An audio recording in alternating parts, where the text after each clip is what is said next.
I've been reading a lot of comments and I've been making a lot of comments regarding the Edmonton Oilers.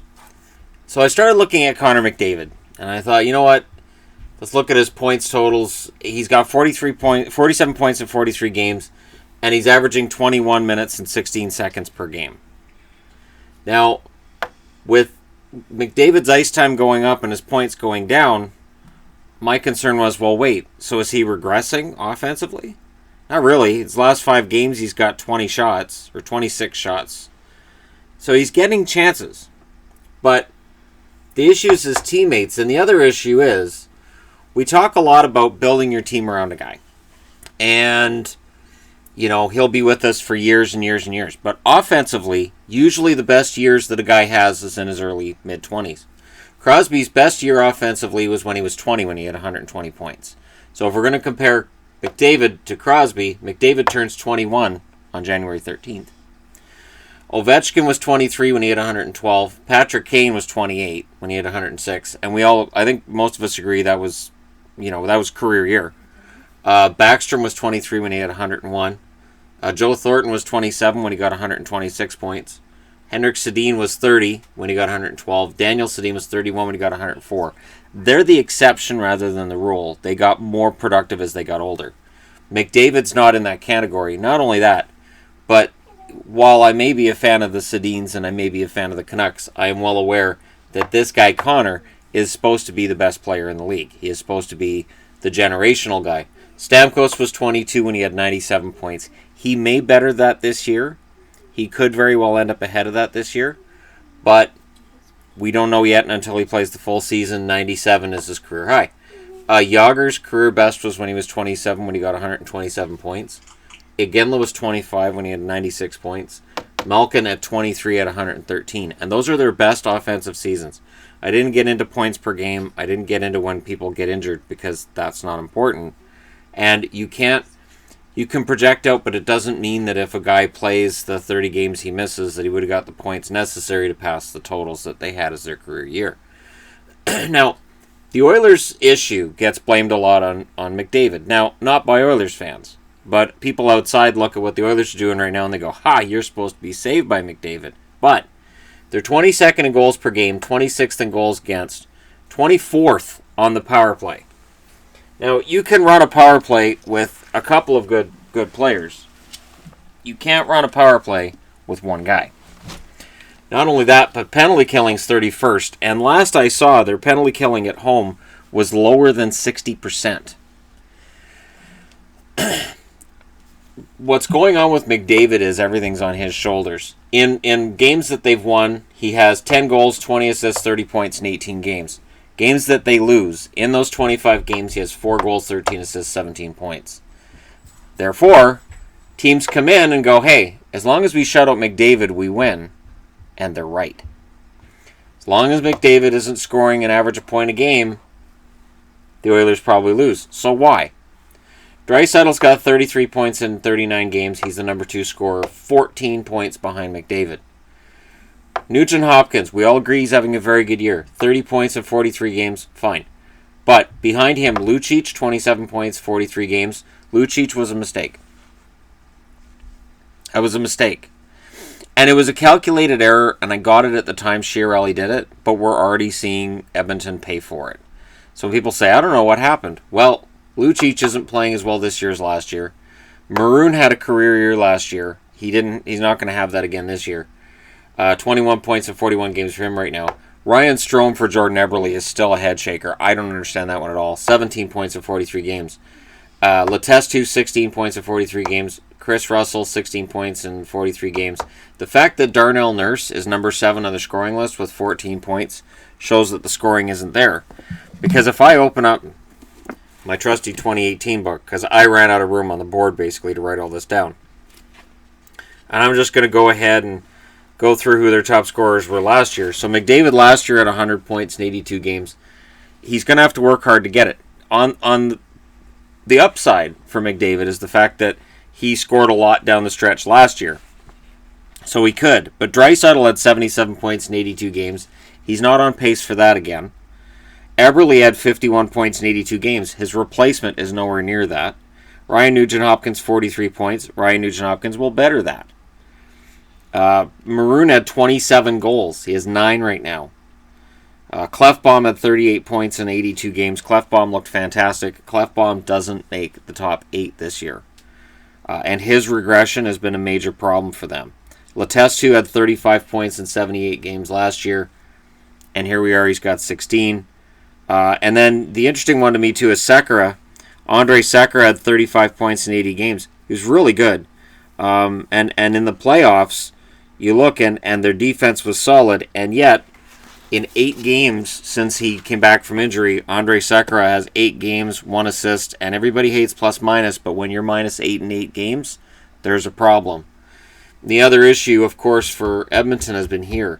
Talbot has gone down to a 902. Crap, I shut the book. See, you don't shut the book until you're done with the book, because then you're going to have to reopen the book, and people are going to be like, I don't know why you shut the book in the first place. I could have told him he was still going to need it. Talbot last year had a .919 save percentage, had 42 wins, and he had a 2.39 goals against. This year, 3.12 and 902. Brossoit, 3.22 and an 886 save percentage. Last year, their backup was Jonas Gustafsson. No, it wasn't. It was, well, they didn't really have one. I'm looking like he only played 7. Oh, wait, Brossoit only played 8. However, when Brossoit played his 8 games last year, he had a 1.99 goals against, a 4-1 record, and a 928 save percentage. Gustafsson was a misadventure, 3.110 goals against, 1-3-1 record, and an 878 save percentage. Basically, similar numbers to what's being put up by Brossoit, who's now been waived out in favor of Al Montoya. Montoya doesn't turn this around. The big thing that finally Oilers fans are starting to say, wait, we know what the problem is. you can't get rid of everybody. You can't get rid of everybody and fix everybody. The problem is this. Either you're ready to fire Chiarelli, which some people are, and I get it. I get it.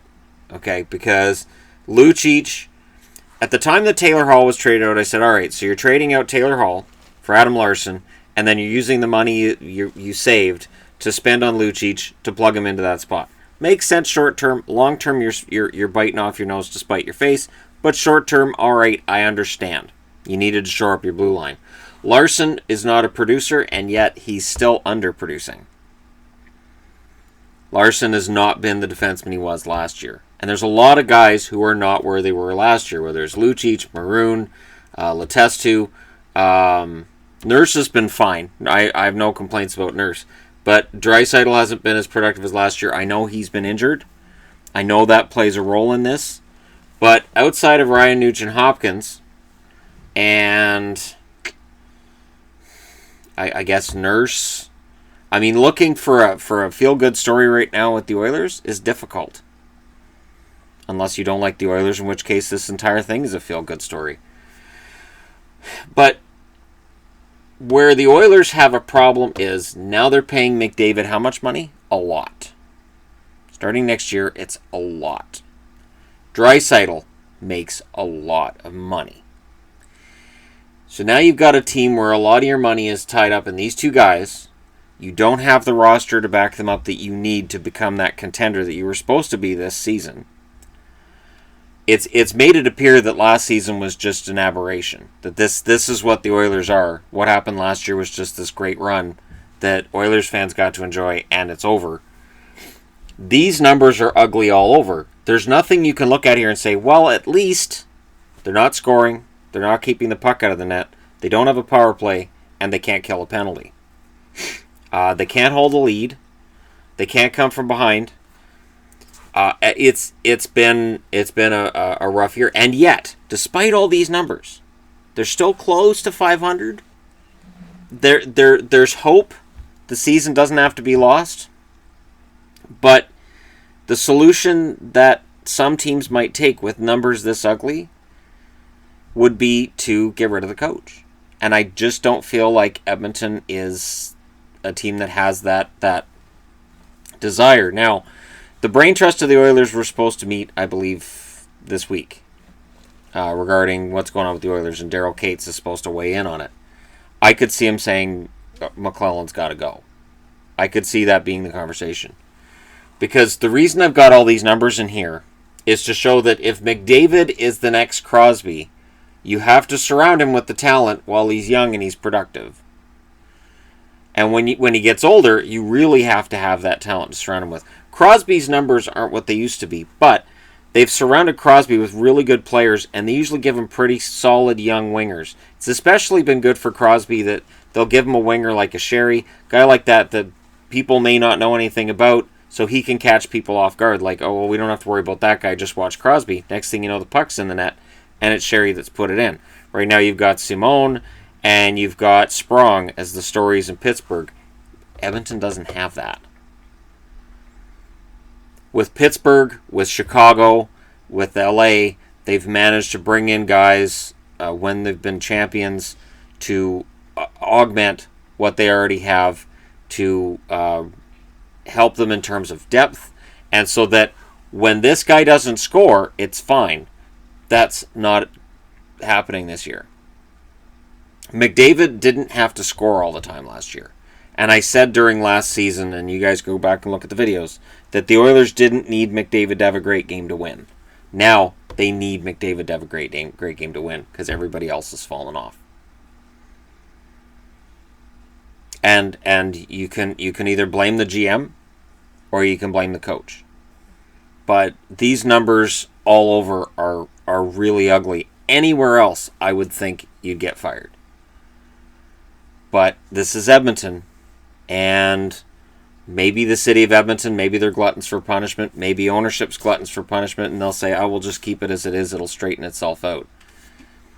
It's not going to straighten itself out. Not with these numbers. They'll have the odd good game. McDavid will have, like in wins, where he scores about 2 points a game when they win. That'll happen because he's McDavid. But it has to be getting frustrating for him, and when I look at the average ice time and how much time he's out there compared to last season, that's a concern too. He's playing about a minute more per game this year than last year. And last year he scored 100 points. They're relying on him more. They have less to support him.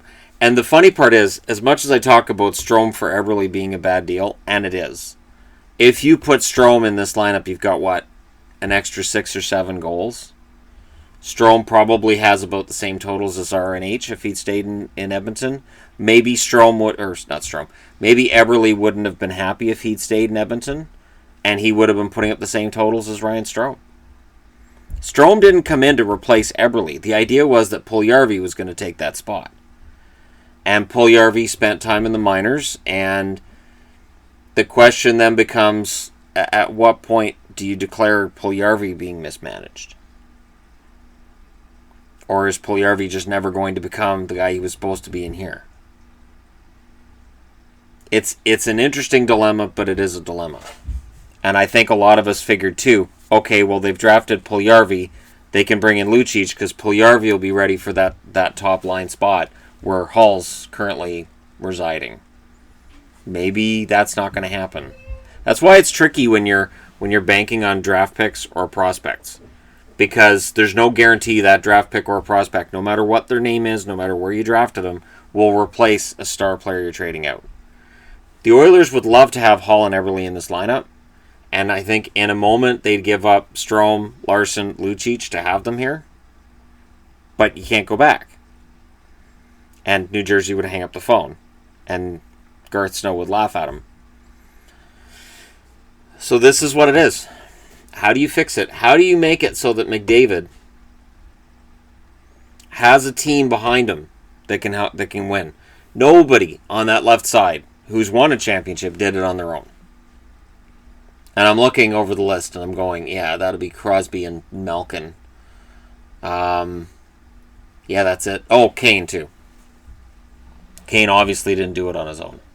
You have to have the team, and the Oilers just don't have that right now. Let me know what you guys think in the comment section below. Don't forget to hit like and subscribe if you're browsing your way through. And hey, thank you so much for watching. I'll talk to you again soon.